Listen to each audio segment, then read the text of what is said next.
There's an army standing between you and your wife. So let's go get her.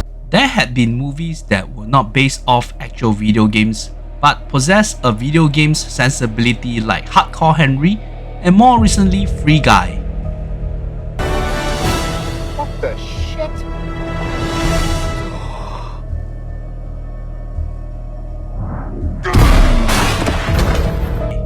If there was one that made in the fashion of a Rockstar Games sandbox style environment featuring an undead killer in the mode of Jason Voorhees, 2024 Canadian horror Inaviolentnature is the one.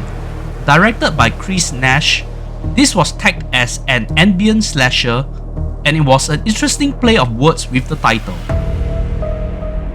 It highlighted the unsuspecting victims being entrapped in a nature surrounding with violence looming in the background. It also signified the violent nature of our mute serial killer as he seeks out prospective victims in his own backyard. The story began with a focus on a locket, which was the motive for the kill from our disfigured freak named Johnny. Immediately, we saw Johnny came out from being buried like 3 feet under the ground, sustaining life with a metal rod as his breathing aid. It was a frightening and effective sight, but that was all about it for a good chunk of the movie until the spat of gruesome killings began. Director Nash adopted an unsettling somber soundscape to intensify the uneasiness while we have people communicating from a distance as we followed Johnny eavesdropping people he was maiming or listening to radio or TV news reports, which in some way helped to bait out the backstory of Johnny and his bloodlust.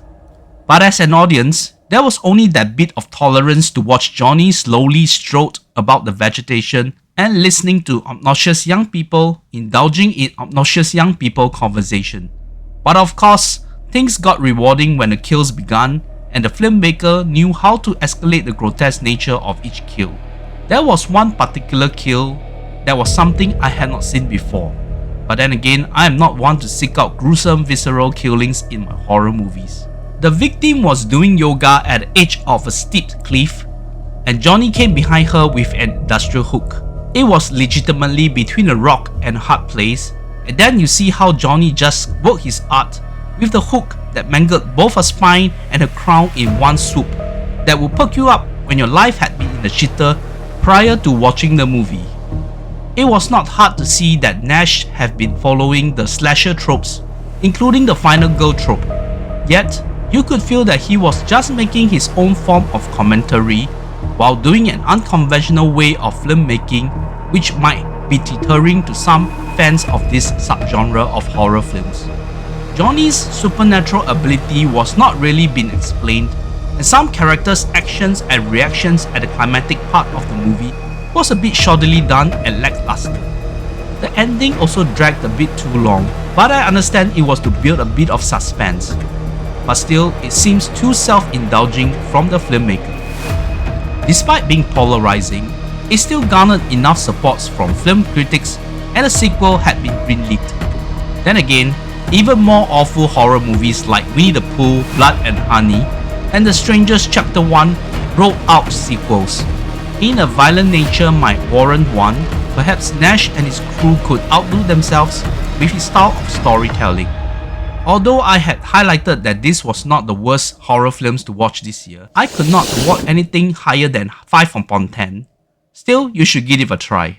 I would really appreciate it if you click a like and share this video if you know of people who would share this interest in horror movies and would like to hear what others had to say about it in a bite-sized manner.